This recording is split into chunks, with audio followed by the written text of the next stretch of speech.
So, we got through Exodus 8. Sorry about my voice. Got caught in a rear naked choke last night. Did a number on my throat. But anyway, we got through Exodus 8 today. Sorry about last week. We didn't meet. We had a jiu-jitsu tournament. If you follow the channel, you can check out the roles. As a team, did solid. Brought home, I think, 5+ medals as a team. So it was a pretty solid day. But anyway, chapter 8. What's going on here? Screen's got stuff going on. Just lost my notebook.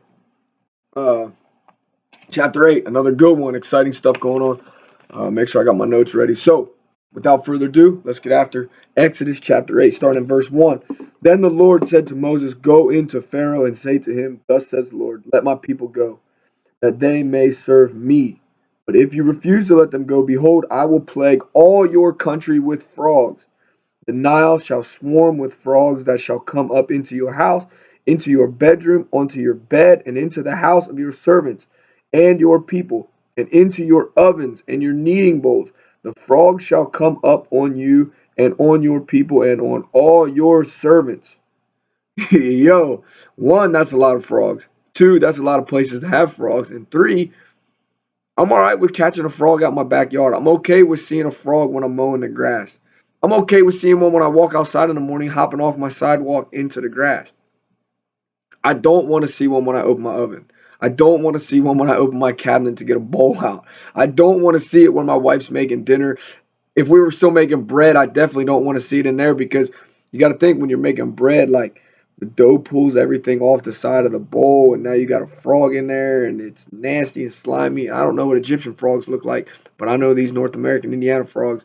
Uh, I just don't want to be eating bread that's been touching frogs, right? And they're everywhere. They're covered on everything, and it doesn't say. I mean, they're in your bed. My wife doesn't like when the dogs get into bed and there's dirt or hair in the bed, which I'm cool with. Uh, I'm cool with her being okay with that. With her being upset about it, I'm cool with that. Uh, I'm definitely now look. I've slept in some nasty places around the world, uh, but I can honestly say I don't think I would sleep very well. I had a mouse one time in my sleeping bag when we were in Afghan, and I wasn't very cool with that. We got it out, but here he's saying like your bedroom and on your bed is covered in frogs, right? And what's cool here is uh God's making fun of one of the goddesses that they worship, right? They worship this goddess called Heket. I think that's how you say it. Uh she's got like the face of a frog or the head of a frog. And she was supposed to control the frog population. Um this was all like in a footnote, and then we looked it up and did some more research on it. But yeah, the fertility. She was the goddess of fertility, and she controlled the frog population for frog-eating crocodiles. Um, and so God's like making fun of it, like, no, your silly little goddess that you made up, she has nothing to do with this. I control it. That's why I'm swarming with you with frogs right now. Uh, it's just funny, right? Like my kids play with frogs, and again, like I said, these North American frogs I think are different. Like you go to frogs elsewhere, like uh, their skin is very like I don't know what the word was. I couldn't think of it, but like things pass through their skin, I think differently than here. Uh, but like, I look at my son playing with a little toad out in the backyard. Now they got frogs everywhere. My son would not be okay with that, right? He's all right with like I see one, I got it in my dump truck, we're driving it around the yard. Not frogs everywhere. Uh, that's crazy. Just try to wrap your head around that. It's wild, right? Speaking of plagues. Uh, in verse 5, and the Lord said to Moses, say to Aaron, stretch out your hand with your staff over the rivers, over the canals, and over the pools, and make frogs come up on the land of Egypt. Every water source is just pushing out frogs now. Aaron stretched out his hand over the waters of Egypt, and the frogs came up and covered the land of Egypt. Magicians did the same by their secret arts and made frogs come up on the land of Egypt. This is a perfect moment of just because you can do something doesn't mean you should. There's already frogs coming up out of everywhere, and these magicians are so prideful. And Pharaoh's like, prove it to them, show them that we can do it too. Yeah, let's add more frogs. Like we already don't have enough of them. Let's add more. So these magicians, they got to prove a point. What do? They bring more frogs to the fight, and it's like, How you telling whose frogs are whose? Uh, it's just the pride of I have to prove that I can do this without thinking. Do we really want more frogs here? Uh, yeah, it just cracks me up, right? Um, yeah, and just the fact of just because you can do something doesn't mean you should. And this is showing they have the same power, right? That they're pulling from these demonic powers from Satan, right? Pick it up in verse 8. Then Pharaoh called Moses and Aaron and said, plead with the Lord to take away the frogs from me and from my people, and I will let the people go to sacrifice to the Lord. Moses said to Pharaoh, be pleased to command me when I am to plead for you and for your servants and for your people, that the frogs be cut off from you and your houses and be left only in the Nile. And he said, tomorrow. Moses said, be it as you say, that you may know that there is no one like the Lord our God. Right? Because they just embarrassed their little frog goddess. The frogs shall go away from you and your houses and your servants and your people. They shall be left only in the Nile. So Moses said to Aaron, so Moses and Aaron went out from Pharaoh, and Moses cried to the Lord about the frogs, as he had agreed with Pharaoh. So I don't, when it says that he cried out, I don't see this as just like Moses praying to God, okay, God, hey, uh, Pharaoh said that um, he's sorry and he wants us to clean up the frogs and he'll let us go out. I think this is Moses really pleading because at this point, this is all the land. So Moses' people are being afflicted by these frogs as well. And so I think at this point Moses is really pleading like, hey, Pharaoh says that he's going to let us go, and this is my speculation. This is not. I'm not saying this is what it was, but it doesn't say that Moses went and convened with God or talked with God. It said Moses cried out, and so I pictured like the same thing when Jesus is crying out in the garden of like, is there any other way? And so I think when Moses is crying out here, it doesn't say Moses is talking to God. He's crying out. He's desperate. Um, where was I at? 10, 11. We'll start in 11. The frog shall go away from you. No, I'm sorry. Mm, yeah, 11. The frog shall go away from you and your house and your servants and your people you shall left only in the Nile. So Moses and Aaron went out from Pharaoh, and Moses cried to the Lord. Yeah, sorry, 13. And the Lord did according to the word of Moses. The frogs died out in the houses, the courtyards, and the fields. Now you just got dead frogs everywhere. Like it was one of the things like, hey, you didn't ask for them to go away, you just asked for them to be dead. Okay, great, they're dead. And they gathered them together in heaps, and the land stank. Yeah, you got dead frogs everywhere. It is gonna smell terrible. And it's Egypt, bro. Egypt is not exactly North America where it like cools off and maybe we can get away with it. It's gonna smell awful. But when Pharaoh saw that there was a respite, where somebody's version said relief, right? We're relieved. We don't have this problem anymore. He hardened his heart and would not listen to them, as the Lord had said. Yeah, verse 14, that stench. I'm thinking about, right, when you're a kid, you find stagnant water, right, and you mix it up. Or you leave a bucket of water sit, or a washcloth, better yet, in a kitchen, your washcloth sits. Maybe you don't use it for a day or something. And then you pick it up and you're like, oh my.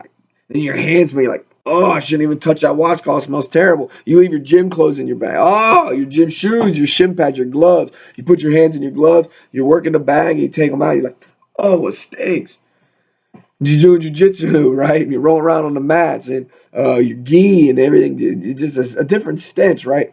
This is nothing that we can compare to. Like this is bad. I can't even imagine.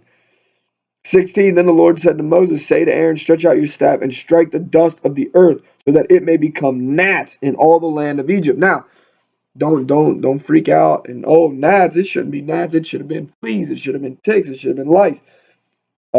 They're not 100% sure how the word gnat translates in Hebrew, um, but there were different options that this could have translated to: maggots, lice, mosquitoes, fleas, vermin. Dude, it's just stuff you don't want, right? It's nasty, and something we talked about here is um, Egypt at the time was like the prestige society. They were top dogs. People who had fleas and lice and maggots, that is all like scum of the earth, low, degrading, dirty, unintelligent, low life, right? Like not worthy, not prestigious. I mean, you think, where do you find maggots? Around dead stuff. Where do you find gnats? Around dead stuff. Flies. Around dead stuff. Lice. Dirty people. And I'm not saying if you have lice, I'm saying it can happen, but that what comes to mind is that is the type of place that you find these things.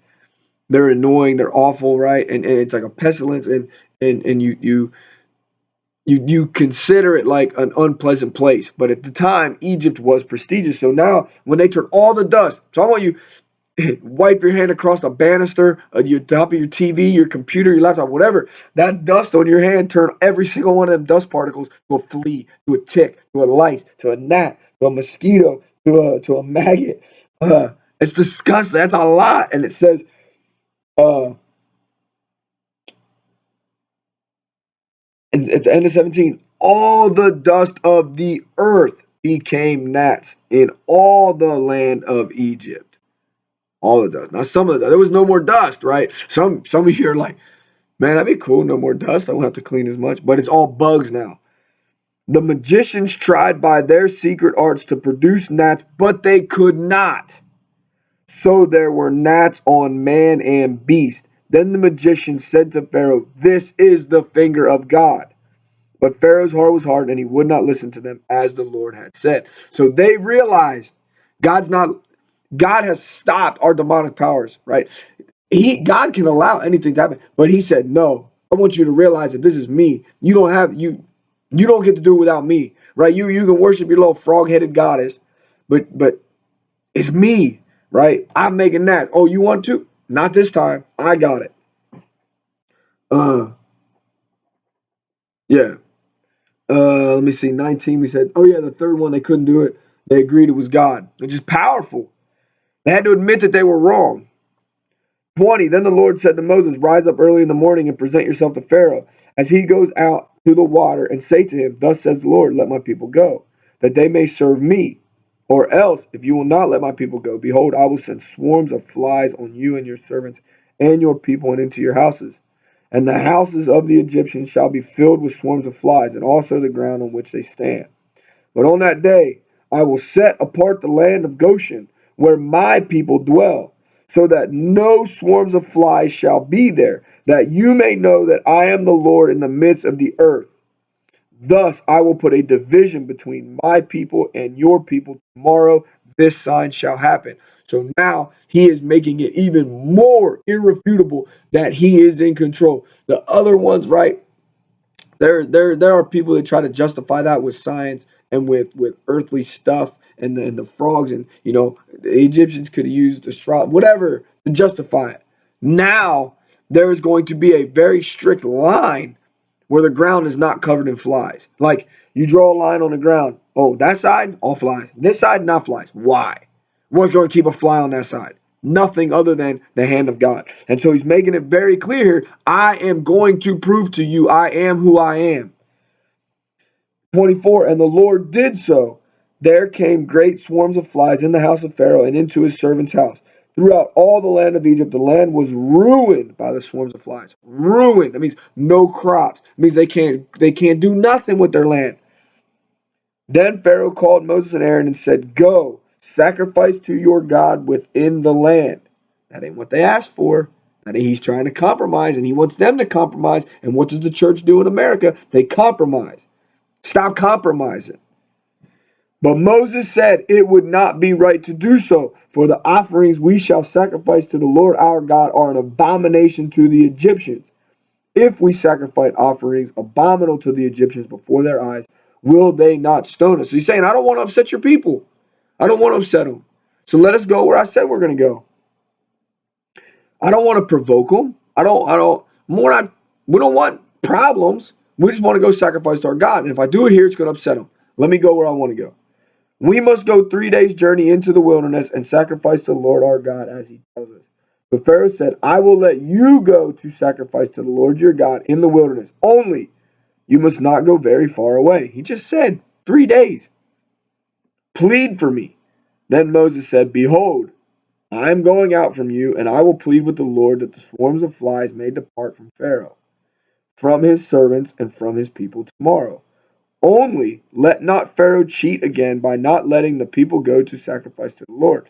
So Moses went out from Pharaoh and prayed to the Lord. And the Lord did as Moses asked, and removed the swarms of flies from Pharaoh, from his servants, and from his people.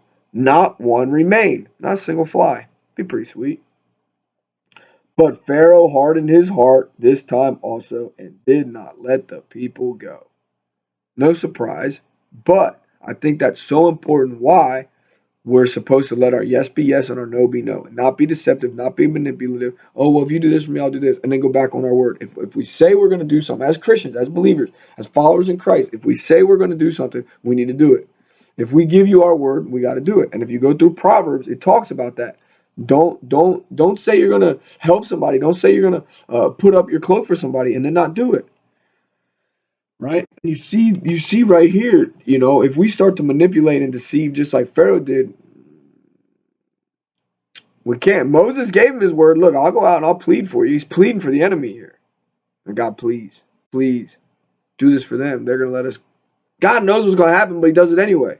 He's proven a point to both Moses and to Pharaoh. One, he's got to prove to Pharaoh he is who he is, and to all the Egyptian people. And plus, he wanted this so we can look back on it and go, man, look at God. Look what he's did. He also has to prove to Moses and again to us that we can't just believe what the world's throwing at us because it sounds good in the moment and because the world says, oh, I'm going to let you do X, Y, or Z, that we're supposed to cling to that, right? We can't just, oh, somebody from the world said that they're gonna let us do what you're asking us to do, Lord, and the Lord's going, no, they're not. Don't listen to them. Don't buy into it. The minute you buy into it, the minute you give into it, it's over. It's a wrap. If Moses would have said, oh, hey, look, great, we can sacrifice the Lord, but within the land, we will compromise. That ain't what God told him, right? So we have to really focus on not compromising, not giving in, and not doing what we think is best, but listening to the Lord, not listening to the world. Ooh, that was close. Uh, and really um, walking in the Spirit, following the Spirit, doing what we're supposed to be doing from the jump, not compromising and not molding it to fit us, because that's what Pharaoh tried. That's 8, right? We got through 4 of the plagues. We got a few more to get through. This is exciting stuff, man. This stuff is fun to me. It's exciting because luckily we don't have to go through it. We don't have to do it. We got to deal with some other stuff. And you see, God said he was going to do all those things, and he did it. And so when we look at the future prophecies from here, we saw God said what he was going to do. Though all those things are going to happen. It's not like, oh, well, maybe we don't have to deal with that. No, we're going to have to. And if it ain't us, it's the future generations. Some of you are sitting back banking on that Jesus is just going to show up. Oh, there's some prophecies we got to fulfill. All those, God said he was going to do it, and he did it. It's the same with everything else going forward. Workout today. A couple guys went and got breakfast. Workout today that we did was row, 250 meters, 5 clean and press, and then 5 pull-ups, 5 rounds. We were kind of doing it for time, and then we got interrupted, so we just went back and finished. No big deal. Just get moving, right? I don't care if you do 5 squats today, 10 squats, 10 squats and some push-ups. Just do something. Get moving. Take care of yourself. Treat your body like the temple that it is. You know what I'm saying? And I'm not saying I do that every day. I'm definitely hurting today, and you can hear it. But it's a beautiful day out. Go enjoy it. And that's what we got. So got a couple more awesome, really exciting chapters in Exodus, going through the plagues before they leave Egypt. Join us next week if you. What is next week? Yeah, we'll be here next week. Ooh, we might not. Yeah, we should be here. We should be here next week. So join us. If not, get a hold of me. Email me, rob@theforgetc.com. Find out if we're meeting or not. And then if you can't come in on Saturday, but you can stop in some other time, get in some Krav Maga, some Jiu-Jitsu, some kickboxing, some working out, some fitness, some circuit training, whatever it is you want to do. You just want to come in and chat. Come in. We can talk about Exodus. We can talk about Romans, Acts. We can talk about any of it. But if not, let us know how we can be praying for you. Let us know what you or your family may need or friends may need. so we can help pray for that and make those things come to fruition. If we don't see you soon, hopefully we see you soon. But if not, you take care. God bless you. Hopefully we see you on the mat.